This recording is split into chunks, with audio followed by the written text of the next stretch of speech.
one Lent, I gave up coffee. And when it was Easter, I was pretty excited to have my first cup of coffee again. So I kind of woke up, it was a little bleary, and I went to the Keurig machine, got the pod, put it in, went to get the cup from the cupboard and put it in the thing. Now the problem was, in different households that I live in, guys do different things as far as their techniques for how to load the dishwasher or whatever, how to stock the cupboard. In this particular household was guys who like to put the mugs in upside down. So I didn't know it was upside down. Put it under there, press the coffee, and voila, coffee all over the place. Like, whoa, it's spraying all over me and the counter and the floor, and I had to quick reach in and flip it over. I think I salvaged about maybe 1/3 of the mug by the end of it, and had to do a bit of a cleanup. But note to self, make sure the mug is right side up before putting it under the coffee pot. Yeah, but that was definitely something that, when we come to the Lord, we come thirsty. We're thirsty for His grace, for His love, for His blessings, for His healings, for His insights, His inspiration. We come, Lord, fill me up. I'm here ready for you. But sometimes we're like that coffee mug. We're upside down, right? We don't fully, receive all that He has for us because we're not able to receive that. That's just an unfortunate thing for us. And that's why it says in the scriptures, if today you hear God's voice, harden not your hearts. In other words, make sure that mug is flipped upside down the right way. Make sure your hearts aren't hardened, right, so that you can receive all that you can get. Now, to use a different analogy, we hear today a lot about water, right, and the woman at the well with her bucket. And so let's, instead of an upside down coffee mug, let's think of a bucket as if that represents our hearts. And if it's empty, then it's great. We can receive all that the Lord has for you and for me. But if we, fill it up with rocks and then come to the Lord, we won't be able to be filled with what He has for us, as if our hearts are hardened. So what are some ways that we can acknowledge or describe, these different rocks that go into the bucket? What are ways that we can tend to harden our hearts and therefore be less able to receive all that God has for us?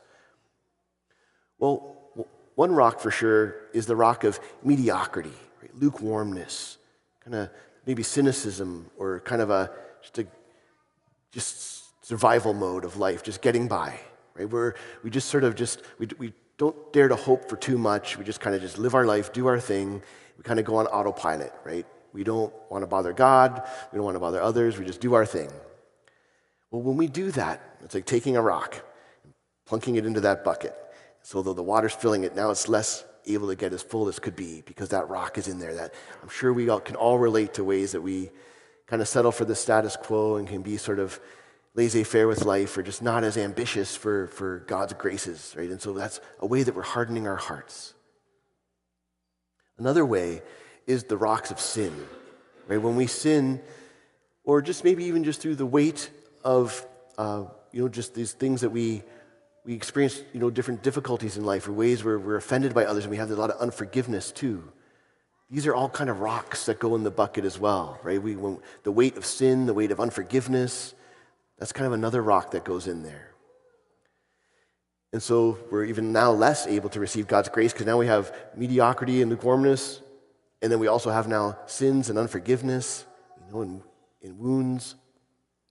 Now, another rock that we can add, a third rock, is a rock of slavery, right? Where we kind of still get stuck in this kind of complaining negativity mode, right? Where we still kind of deal in our relationship with God as if He's the master, we're the slaves, He dictates the rules, we're supposed to follow them, and we can get kind of grumbly, right? Get kind of negative and kind of burdened, and we get sort of negative about things. Just like the people in the wilderness that were saying, Lord, are you with us or not? Like, what's the deal here? We want us to be a very transactional relationship with God. And when it doesn't go well, we grumble. We're quick to complain and be negative and wonder about God's goodness or His power or whatever. That's another rock. Put that in the bucket. So to whatever degree that we can relate with these three sort of categories of things, I'm sure there's lots of other things too, but these are ways that we can, without really realizing it, be compromising our capacity to receive all that God has for us. And before we know it, if it's unchecked over time, we fall into the very thing that we're warned against. Our hearts become hardened. And then, you see, because we're kind of just getting by, and we're weighed down with unconfessed sin or unforgiveness, and we have this sort of negativity or complaining kind of slavery model of our relationship with God. And so we wonder when we come to church or when we come to God in prayer, why aren't I being filled up? Well, we need to look into our own hearts. But if we look at the story of the woman at the well, we can see what God does with us. Because what do we do with these rocks in the bucket? How do we empty it out? What do we do? Well, Jesus deals with this with the woman, and this is good news for us, because if we look at the woman at the well, she goes from the beginning of the story being kind of just getting by, living her life, doing her thing, trying to stay out of the way, and just to accept her lot in life and just move on with all her sins and everything. And she's kind of this sort of sad, hardened woman. And she leaves at the end, filled with great joy, transformed. And so God has done that with her. He wants to always be doing that with us. Now, he starts with her with this rock of mediocrity, right? She's just getting by, accepting her state in life, coming at noon like she always does, even though she'd rather go in the morning. She's kind of limited the horizons of what's possible for her. And what does Jesus do to remove that rock? He begins by broadening her horizons, stirring up desire, giving her a chance to dare to dream or to hope for more by saying, well, if you knew who was asking you for water, you would actually ask him, and he would give you water that would, bubble up unto eternal life, right? This everlasting water that you would never be thirsty again.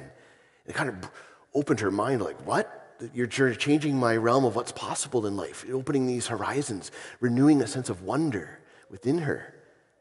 Could this really be? That there could be this kind of living water, this everlasting sort of promise from a Messiah who's been long waited for and might finally be here? What? She was kind of wondering. So that rock of mediocrity and kind of settling for status quo, just surviving, was starting to soften within her heart.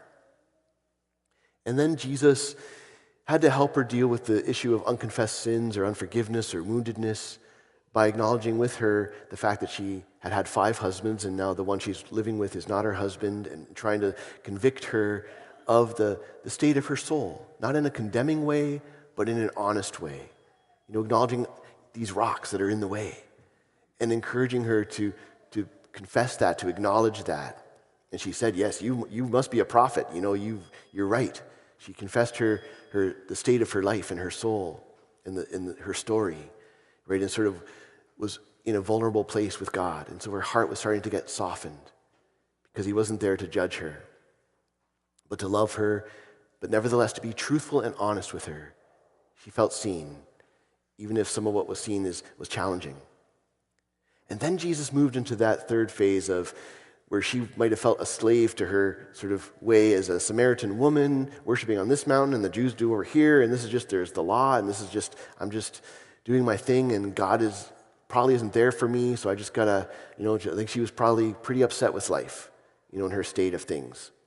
And Jesus tried to broaden her horizon, saying, but now, I want to welcome you to belong to God, the time is coming now when you will no longer worship on one mountain or another, but that you will come to be invited to worship in spirit and in truth before your Father. In a sense, welcoming her back into what? The family of God.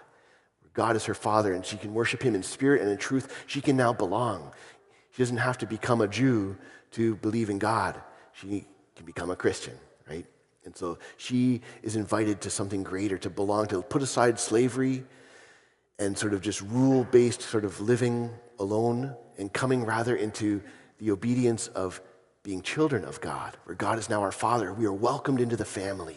So, wow, that must have just blessed her heart, and it softened her more. So now with these 3 stones removed from the bucket, she was able to receive the truth of Jesus, the gospel message, and to come to faith and to spread the word with others.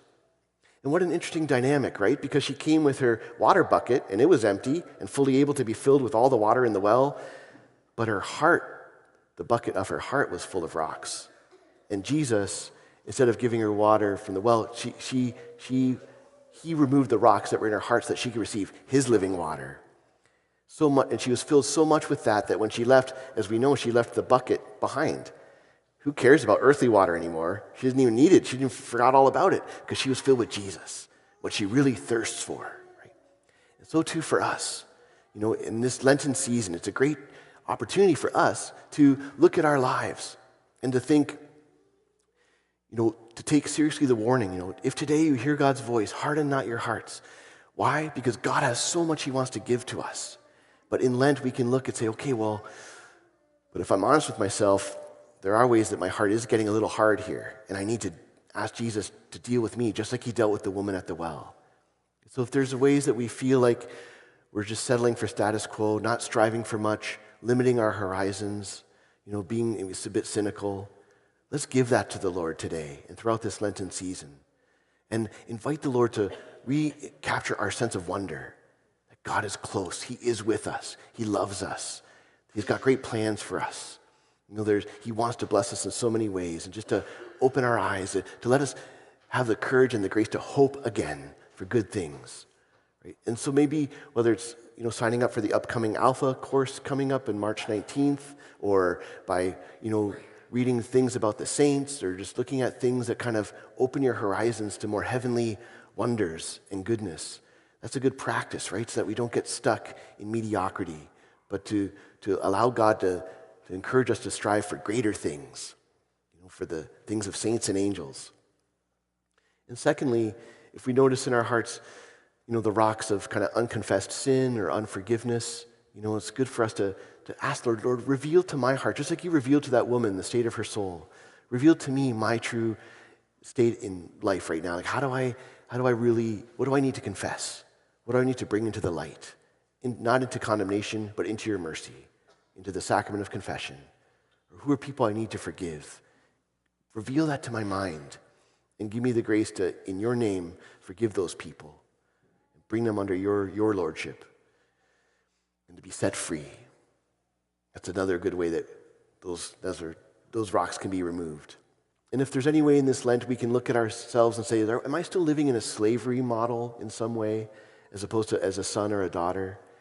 Are there ways where I'm still feeling disappointed in this? Am I still living in a transactional relationship with God where I'm sort of feeling frustrated or resentful or hurt or feeling left out or feeling whatever it is, like feeling negative, feeling things are unfair? Almost like that older son in the prodigal son parable, right, where he's still bitter. Like, Father, you didn't even give me, you give him the fatted calf. You don't even give me a little goat to celebrate with my friends kind of thing. Like, I'm doing all your work and I don't get nothing for it, If there's any part of our heart that has inklings of that, let's give that to the Lord this Lent. Say, Lord, soften my heart. I don't want it to become hard. I want to receive all that you have for me. Remind me that I'm your son, that I'm your daughter. And in this time of prayer, to just sort of renew our sense of belonging to God's family. We're no longer slaves, but the Son has set us free, and so we are free indeed. So as we can recognize whether we want to come, throughout this season of Lent to acknowledge these ways that our hearts have been hardened, we need to let Jesus get in there and to remove those rocks so that we can receive all that he has for us, because he's got a lot that he wants to bless us with. But sometimes we're like me with that coffee mug. It's upside down and we're not getting it, right? So we will want to, we want to make sure that we're able to receive all that God has for us. And so for this remainder of Lent, let's really take this seriously and give God permission to remove those rocks from our hearts so that this upcoming Easter, we can be filled with all kinds of special Easter blessings. Amen. So now I'm going to get my phone ready here with the different prayers, and Robert is going to be, who's one of the two who's going to be baptized at this Easter vigil. I'm going to bring him through what's called the first scrutiny. So in just a moment, I'll come to the front and we'll celebrate that ceremony.